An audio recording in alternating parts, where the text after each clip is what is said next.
America के new Jersey में अक्षरधाम मंदिर बनकर तैयार। नवरात्रि के पावन पर्व पर खुलेंगे आम भक्तों के लिए कपाट। अमेरिका के न्यू जर्सी में भव्य और दिव्य अक्षरधाम मंदिर बनकर तैयार हो गया है। नवरात्रि के पावन पर्व के दौरान इसके कपाट आम भक्तों के लिए खुलने वाले हैं। दावा किया जा रहा है कि भारत के बाहर बना यह दुनिया का सबसे दूसरा बड़ा हिंदू मंदिर है। साथ ही अमेरिका की धरती पर भारतीय कला और संस्कृति का अनूठा केंद्र भी बनने जा रहा है। अमेरिका के जिस इलाके में इस मंदिर का निर्माण किया गया है वह न्यूयॉर्क से करीब 96 किलोमीटर दक्षिण में और वाशिंगटन डीसी से लगभग 290 किलोमीटर उत्तर में मौजूद है। गुजरात के सूरत में बनाया गया है राम मंदिर जैसा पंडाल। महिलाओं द्वारा देखी जा रही है पूरी व्यवस्था। सूरत सहित देश भर में गणेश पर्व धूमधाम से मनाया जा रहा है। हाल ही में भक्तों की भारी भीड़ के बीच सूरत के समंदर तट पर आया भटलाई गांव में मॉनेस्टर आर्मी ग्रुप द्वारा भगवान गणेश की मूर्ति के दर्शन के साथ साथ पंडाल में राम मंदिर जैसा भव्य और अंदर गणेश जी की प्रतिमा के साथ भगवान राम, सीता, हनुमान जी, राधा कृष्ण की मूर्ति भी स्थापित की। सबसे बड़ी बात यह है कि हर जगह गणेश पंडाल में पुरुष गणेश जी की पूजा अर्चना करते हैं, लेकिन यहाँ पूरी व्यवस्था महिलाओं के द्वारा की जाती है। सूरत इलाके का पहला गांव भटलाई ऐसा है जहां महिलाओं को हर एक कार्यक्रम में विशेष महत्व दिया जाता है। अयोध्या में राम कथा कुंज में लगी रामायण की 120 मूर्तियां जनवरी 2024 में दर्शनार्थियों के लिए खोला जाएगा। अयोध्या में श्री राम जन्मभूमि मंदिर निर्माण के लिए पत्थर तराशने का कार्य शुरू हुए तो दशक बीत गए और अब मंदिर निर्माण की तस्वीरें भी सामने आई हैं। लेकिन हम आपको अयोध्या में बनने वाले श्री राम जन्मभूमि मंदिर निर्माण के राम कथा कुंज में लगने वाली मूर्तियों के बारे में बता रहे हैं, जो जनवरी 2024 में दर्शनार्थियों के लिए खोल दिया जाएगा और पूरा मंदिर 2025 में तैयार होगा। इसलिए जब आप रामलला के भव्य मंदिर में दर्शन करने के लिए जाएं, तो राम कथा कुंज की इन मूर्तियों को भी देखिएगा। अयोध्या में श्री राम मंदिर के समीप बनेगा विश्व स्तरीय फाउंटेन पार्क। श्री राम मंदिर के समीप ही बनेगा दुनिया का पहला टेम्पल म्यूजियम। श्री राम जन्मभूमि मंदिर निर्माण के साथ साथ अयोध्या के आध्यात्मिक और व्यवस्थित छवि को निर्माण की भी तैयारी चल रही है। इसके लिए कुछ मेगा प्रोजेक्ट बनाए जा रहे हैं। इन महत्वाकांक्षी परियोजनाओं में कई ऐसी है जो बेहद खास और जो अयोध्या में आने वाले श्रद्धालुओं के लिए आकर्षण का केंद्र भी बनेंगी। फाउंटेन पार्क श्रद्धालुओं को अयोध्या में आध्यात्मिक वातावरण का एहसास कराएगी, तो वहीं टेम्पल म्यूजियम भारत में शीर्ष मंदिरों की निर्माण शैली के साथ साथ समय के साथ मानव के सांस्कृतिक विकास पर भी प्रकाश डालेगा। मॉडल्स, थीम और कमल का आकार के इस फाउंटेन पार्क में बैठकर श्रद्धालु आध्यात्मिक से सराबोर हो जाएंगे। वहीं दूसरी तरफ श्री राम मंदिर के समीप ही दुनिया का पहला टेम्पल म्यूजियम भी बनेगा। रामलला की प्राण प्रतिष्ठा कार्यक्रम में शामिल होंगे कई देशों के राजदूत। राम मंदिर आंदोलन में बलिदान देने वाले परिवारों के सदस्य भी होंगे शामिल।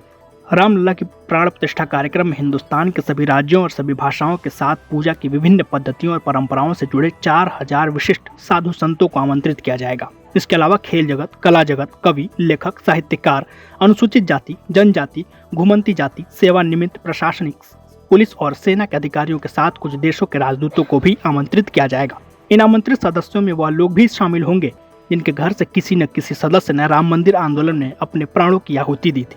इसी के साथ इस बात का भी ध्यान रखा जाएगा कि देश के सभी ख्यात समाज जीवन का हर क्षेत्र, समाज जीवन का हर क्षेत्र का क्या अर्थ है? तो खेल जगत, कला जगत, कवि, लेखक, साहित्यकार, अनुसूचित जाति, जनजाति, घुमंतू जाति,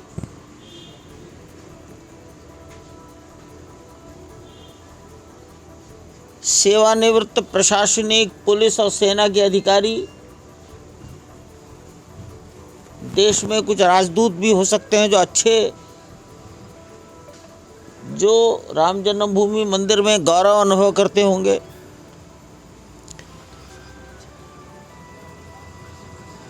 ऐसे भी लोग कुछ बुलाएंगे जिनको भारत सरकार ने पद्म पुरस्कार से सम्मानित किया।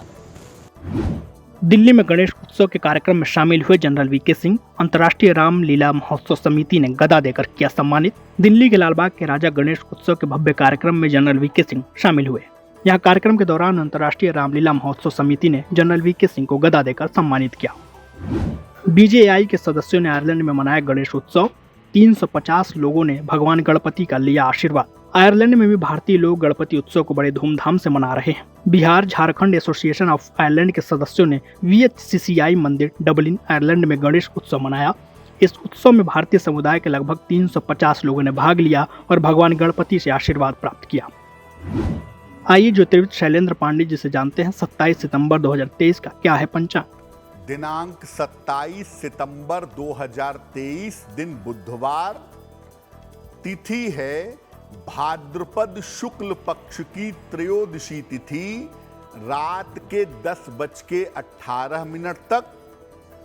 नक्षत्र है धनिष्ठा नक्षत्र, सुबह के 7:10 तक। चंद्रमा कुंभ राशि में संचरण कर रहे हैं। राहु काल का समय दोपहर 12 बजे से 1:30 तक। उत्तर दिशा की तरफ यात्रा करने की मनाही है, लेकिन अगर यात्रा करना जरूरी है, मजबूरी है, तो जरा सा हरी सौंफ खाकर और भगवान का स्मरण करके यात्रा करेंगे तो मुश्किलों से बचे रहेंगे। पुणे के जेजूरी में रशियन महिला 30 वर्ष से कर रही है बप्पा की आराधना।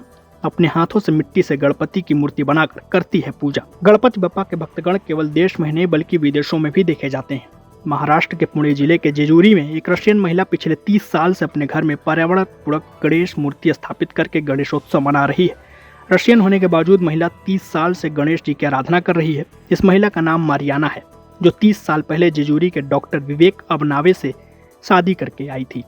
मरियाना जब से शादी करके भारत आई है, तब से वह गणेश उत्सव बड़ी ही श्रद्धा और भक्ति भाव के साथ मनाती है। यूपी के जालौन पहुंचे बागेश्वर धाम के पीठाधीश्वर धीरेन्द्र कृष्ण शास्त्री। पचोखरा धाम में भक्तों को कराया कथा का रसपान। बागेश्वर धाम के पीठाधीश्वर धीरेन्द्र कृष्ण शास्त्री गाड़ियों के काफिले के साथ पचोखरा धाम में कीर्तिशेष स्वामी राजेश्वरानंद रामायणी के जन्मोत्सव में हो रहे श्री राम महायज्ञ में पहुंचे, जहां वह उनकी समाधि पर पुष्पार्चन किया। उस वक्त उनकी एक झलक पाने के लिए भक्त काफी बेताब नजर आए। कार्यक्रम स्थल छोटा होने की वजह से काफी भक्त दीवारों और छतों पर देखने के लिए चढ़ गए। यहाँ के स्थानीय लोगों को बागेश्वर धाम के महाराज के आने की जैसे ही सूचना प्राप्त हुई, लोगों में भारी उत्साह भी देखा गया।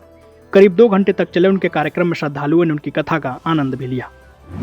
28 सितंबर 2023 को मनाई जाएगी अनंत चतुर्दशी। अनंत चतुर्दशी को होगा भगवान गणपति का विसर्जन। भादों में शुक्ल पक्ष की चतुर्दशी तिथि को अनंत चतुर्दशी का त्योहार मनाया जाता है। इसे कई जगहों पर अनंत चौदशी भी कहा जाता है। भगवान गणपति को 10 दिन घर में विराजमान करने के बाद उनका विसर्जन अनंत चतुर्दशी के दिन ही किया जाता है।